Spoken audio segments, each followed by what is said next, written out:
নমস্কার, কেমন আছেন সবাই? আশা করি সবাই খুব ভালো আছেন। আমিও ভালো আছি। আজ একটা ছোট্ট ব্লগ নিয়ে চলে এসেছি বন্ধুরা। ব্লগটা বাড়ির থেকে করি, স্টেশনে পৌঁছেই ব্লগটা শুরু করলাম। আজ আমরা বেশ কয়েকজন বান্ধবী, আমার ছেলে, বান্ধবীর ছেলে সবাই মিলে যাব এক রেস্টুরেন্টে। সঙ্গে তো আপনাদের নিতেই হবে। আর এই যে আমার বান্ধবী আর কয়েকজন বান্ধবী আসছে। আমরা স্টেশনে পৌঁছেই গেছিলাম, কিন্তু জানেন তো প্রচণ্ড ট্রেনের একটা সমস্যা ছিল সেই দিনকার। যাই হোক, সবাই তো ট্রেনের অপেক্ষা করছি। ট্রেনের কোনো পাত্তা নেই আর গল্প চলছে। যাই হোক, অগত্যা আমরা পৌঁছে যাব। পৌঁছেও গেছি। এই যে এই রেস্টুরেন্টে পৌঁছে গেলাম। রেস্টুরেন্টটা এই যে এখানে নাম লেখাতে হয়, ফোন নাম্বার দিতে হয়। দিয়ে এই যে ভূতের রাজা দিল বর, শ্রীরামপুরে। এই প্রথম গেলাম। আমার ভিডিওগুলো জানেন তো ওই একঘেয়েমি ভালো লাগে না। এই মেনু কার্ড এই সেই ফোনে ফেসবুক ইউটিউব পুরো ভরে গেছে ইনফরমেশন দিতে দিতে। তাই আমি ভাবলাম যে আমি আমার মতো আমরা কি এনজয় করেছি সেইগুলোর উপরে একটা ছোট্ট ভিডিও করি বন্ধুরা, যে আমরা কতটা আনন্দ করেছি, এরকম ঘুরেছি তার উপরে। তো যাক, বেশ সুন্দর, ভেতরটা বিশাল বড় ছিল শ্রীরামপুরের এই রেস্টুরেন্টটা আর কি।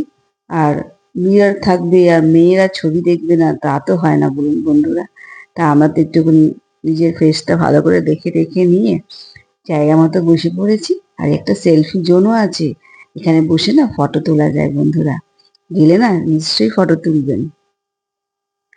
যাই হোক, সবাই তো বসে আছি, গল্প টল্প হচ্ছে। আর ওই যে হাতে তালি দিতে বললো, ভূতের রাজা দিল বর, হাতে তালি দিলেই খাবার চলে আসবে। তাই জন্যে সবাই মিলে হাতে তালি দিয়ে দিয়েছি। আর এই দেখুন আমাদের খাবার চলে এসছে। আমরা সত্যি কথাই থালিতে যাইনি, আমরা আলাকাটে খেয়েছি। যেটা যেটা আমাদের পছন্দ হয়েছে আমরা সেইভাবে অর্ডারটা করেছি। কেন, মাছ ফাছ খাওয়ার মতো মানুষ আমাদের মধ্যে খুব কমই ছিল। অত ভালোবাসে না, বাচ্চা কাচ্চারা একটুখানি অন্যরকম খাবার খেতেই ভালোবাসে। তাই যাই হোক, ফিশ ফ্রাইটা টেস্ট করলাম। ফিশ ফ্রাইটা না দারুণ ছিল বন্ধুরা, বেশ ভালো ছিল খাস্তা। আর সত্যি খাবারগুলো খুবই ভালো ছিল। ফিশ ফ্রাই দিয়েই শুরু করলাম, বেশ ভালো লাগছিল। আর বেশ সেজে গুজে পরিবেশন করলে না পরিবেশটাও সুন্দর হয়ে যায়, তাই না বলুন? ঘুরে ঘুরে আমি তো ক্যামেরা করতে ভালোই বাসি, তো ঘুরিয়ে ঘুরিয়ে একটু দেখছি। সত্যজিৎ রায়ের বইয়ের উপরে ভিত্তি করেই পুরো এইটাকে সাজানো হয়েছিল। আর ফিশ ফ্রাইটা দারুণ খেলাম। মেন কোর্স চলে এসছে, পোলাও আর খাসির মাংস, রাজবাড়ির খাসির মাংস।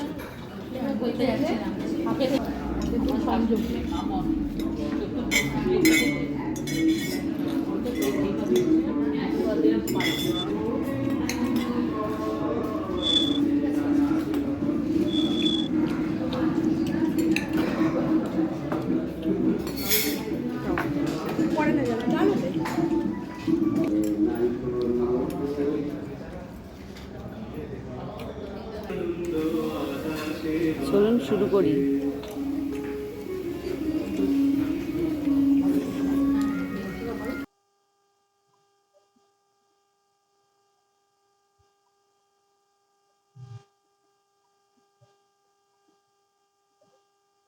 খাবার দাবারগুলো সত্যিই অসাধারণ ছিল। আর এখানে এই যে বিগ সাইজের চিংড়ি মাছের মালাইকারিও নিয়ে নিয়েছিলাম আমরা।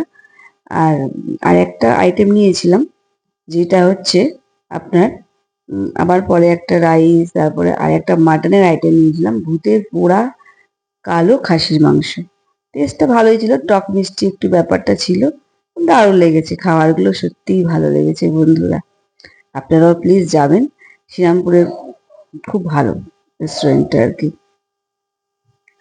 সবাই তো মোটামুটি জমিয়ে খাওয়া দাওয়া চলছে। সবাইকে জিজ্ঞাসা করলাম, বললো খুব ভালো খাওয়া দাওয়া।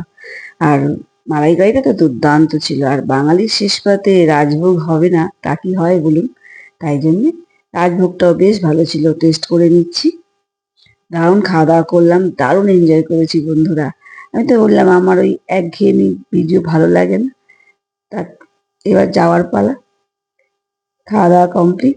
যদি ভিডিওটা ভালো লাগে প্লিজ লাইক করে দেবেন। Thank you for watching.